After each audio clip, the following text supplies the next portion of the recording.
मौसम की खराबी के बायस मुल्क भर से मुतादिद परवाज़ों की आमद और रवानगी ताख़ीर का शिकार हो गई। फ्लाइट शेड्यूल के मुताबिक PIA की परवाज़ PK 302 की लाहौर रवानगी 2 घंटे ताख़ीर का शिकार है। तफसील जानते हैं, डॉन न्यूज़ के नुमाइंदे सैयद वसीम हमारे साथ मौजूद हैं। वसीम, बताइएगा कौन कौन सी परवाज़ें हैं जो कि ताख़ीर का शिकार हुई हैं?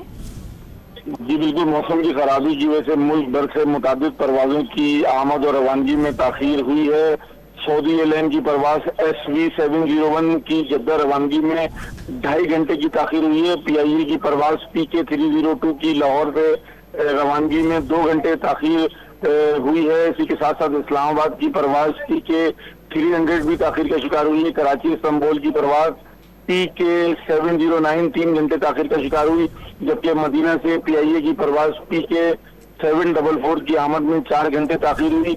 इस तरीके से जद्दा से कोयटा, मुल्तान से Medina, Riyadh, Lahore, Dubai, Islamabad, Sharjah, Dammam, Muscat, Dubai से इस्लामाबाद, इस्लामाबाद से मदीना और जो इस्लामाबाद से इस्कर्दू की परवाज़ है, ये तमाम फ्लाइटें जो है उसमें 4 से 6 घंटे की आमद में और रवानगी में ताख़ीर हुई है, जिसकी वजह से मुसाफिरों को शदीद दुश्वारी का सामना करना पड़ा है। जी, तफसील हमें अपडेट करते सैयद वसीम, आपका बहुत शुक्रिया।